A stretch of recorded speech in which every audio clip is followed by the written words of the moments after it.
Hello EDUSPLORERs, thanks for joining us again and welcome back to our channel. If you are joining for the first time, we appreciate your time as always. Make no mistake, Africa is observing the geopolitical environment and its nationals are paying attention around the world. At this time, the geostrategic environment has changed. The big change in North America is an indication that Africa needs to sit up at this time. Why am I saying this? I'm saying this because the continent of African nations have experienced exploitation in terms of their natural resources over the centuries. At the moment, let's zoom into the country of Guinea. Guinea has come out clear and said it will not be business as usual, and for that reason, they moved ahead to seize over 40 licenses of mining company. Guinea has been a playground for multinational companies over the years. Exploitation, extortion, lack of investment, capital flight, you name the rest. At this time, the people of Guinea have risen. They are asking questions. And for that reason, if we go back to the reign of Mr. Alpha Condé, who had a very close relationship with the country of France, if you look at Guinea's economy under his reign, poor, lack of development, lack of infrastructural growth, the academic system was down, considering the infrastructure, looking at the healthcare system was below par, nothing to write home about. But Mr. Condé could travel over and over to engage strategic partners that were not on a win-win aspect.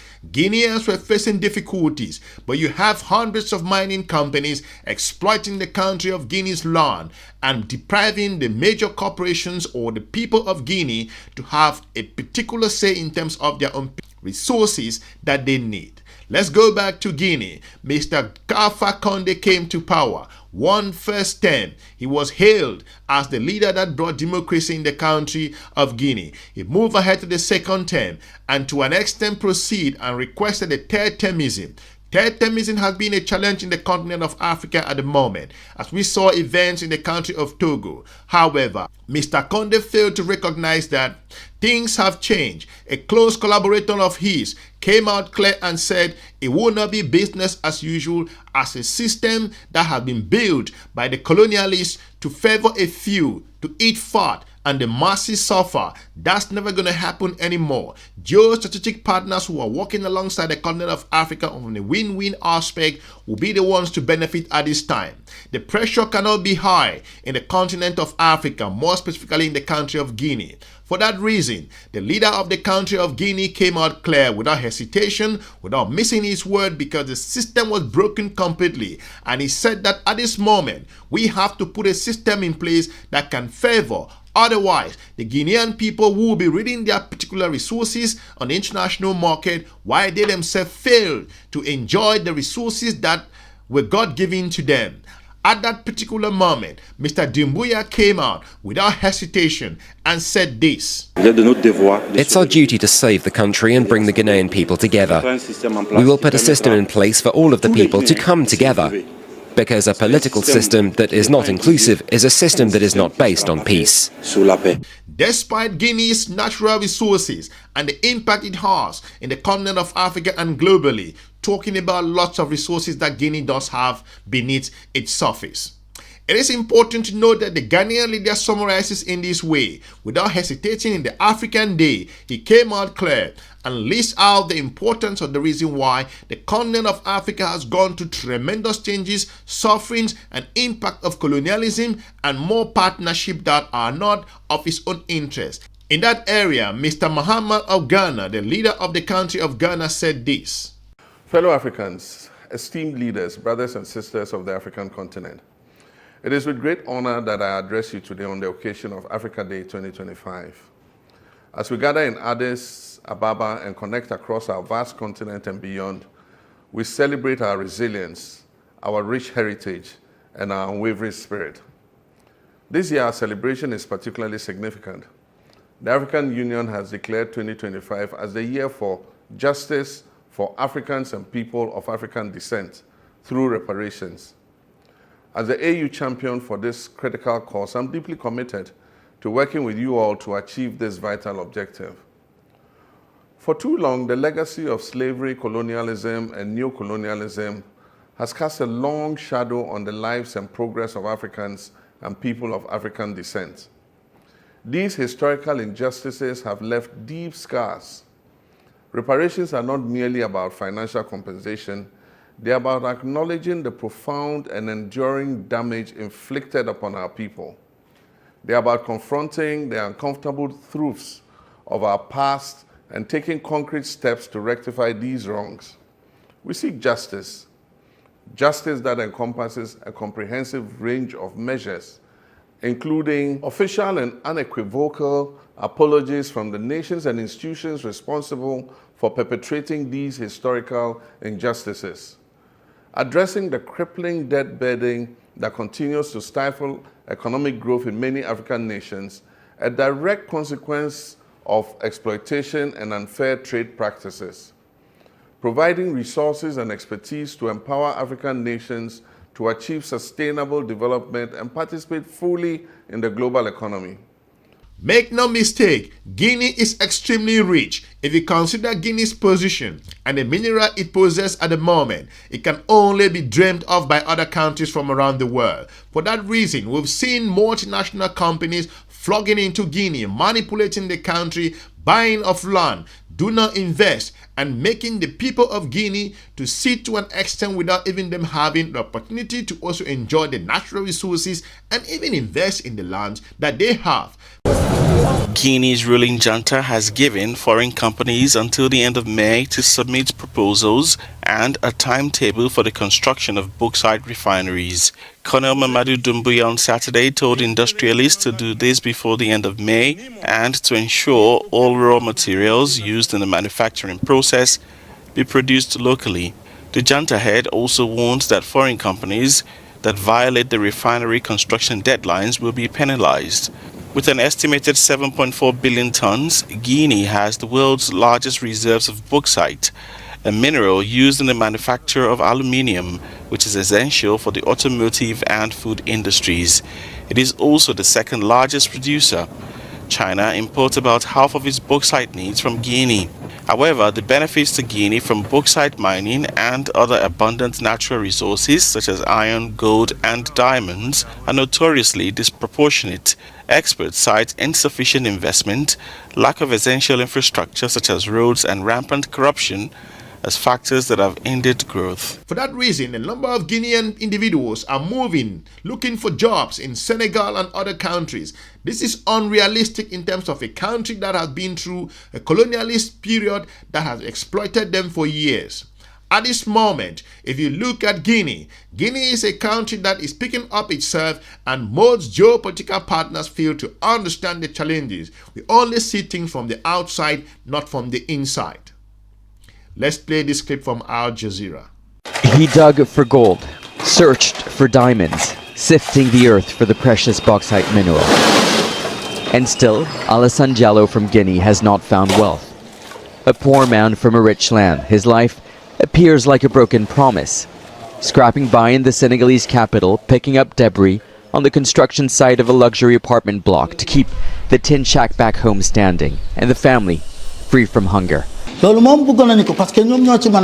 are so many multinational companies in my homeland, but no work for us Guineans. It does not feel fair or right. From Diallo's Télémélé region to Bokeh in Guinea stretches a vast land of more than 41,000 square kilometers. Beneath the forest lies red earth, rich in minerals. Trucks rumble down dirt roads, carrying Guinea's wealth off the continent to build planes, soda cans, even iPhones. Luxuries most people here can't even dream of, so they leave, crossing borders in search of work they cannot find at home. Most of those working in this construction site are from neighboring Guinea. They make up the largest migrant population in Senegal. They're not fleeing war or conflict, but the lack of opportunities at home.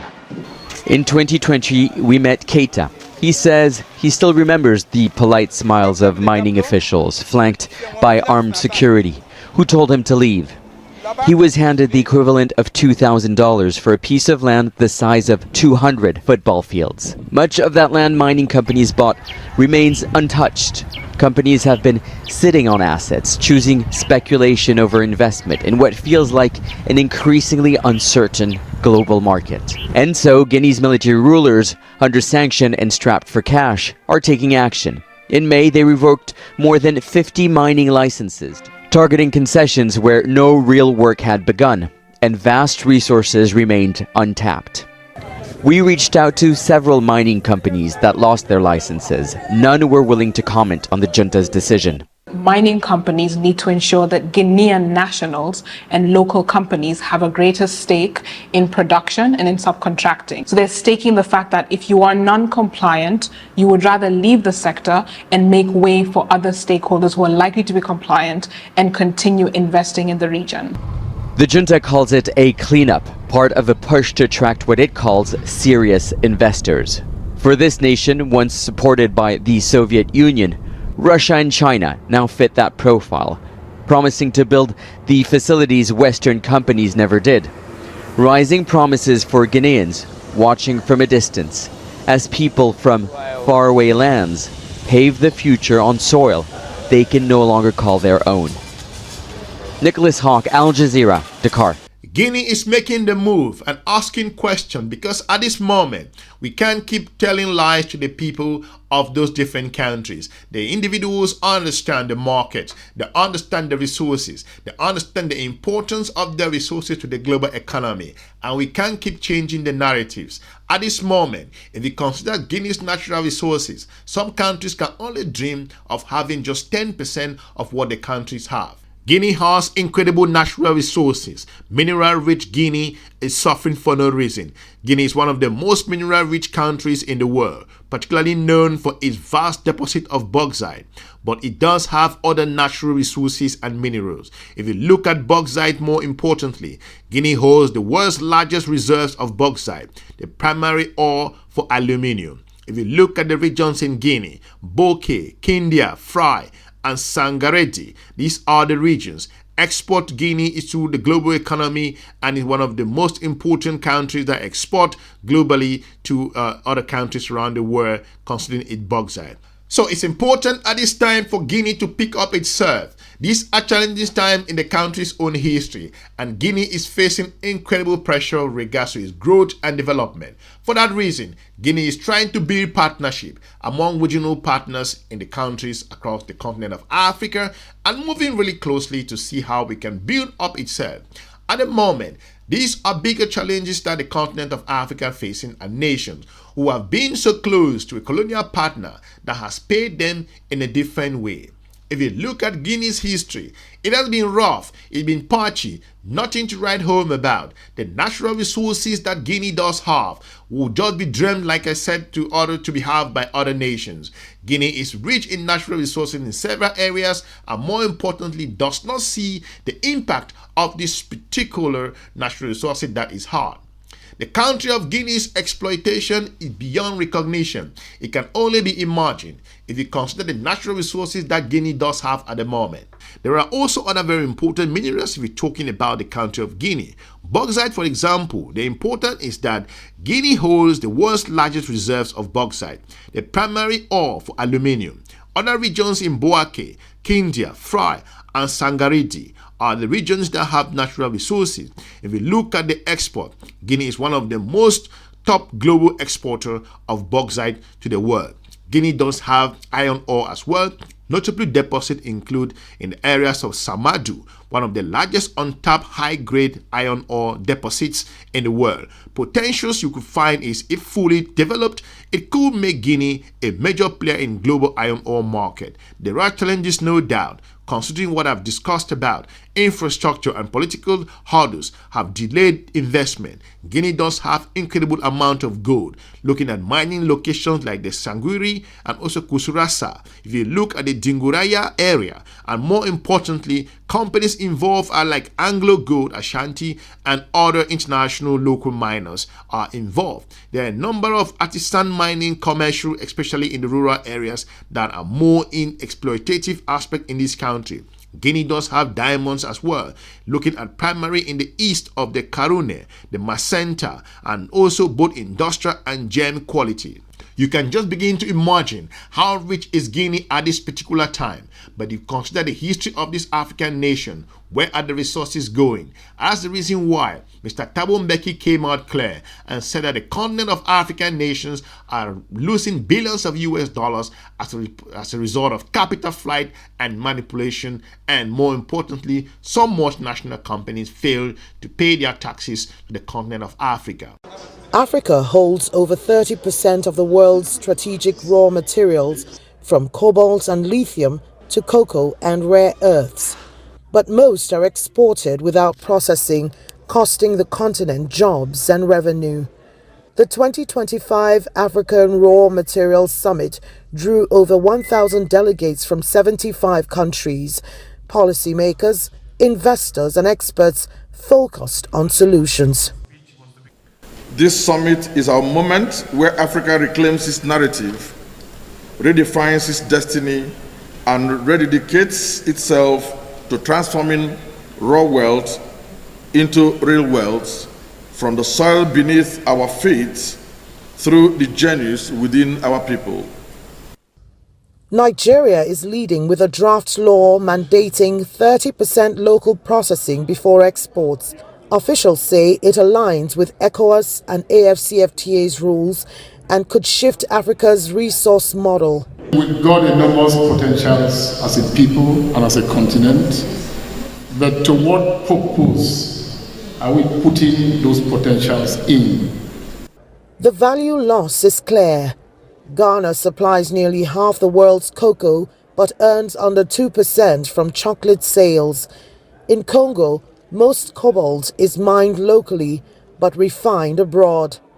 Experts say fixing this needs investment in tech, logistics and infrastructure. It is significant to emphasize the value addition is not optional, it is essential. It is the engine of youth empowerment, SME growth and economic sovereignty.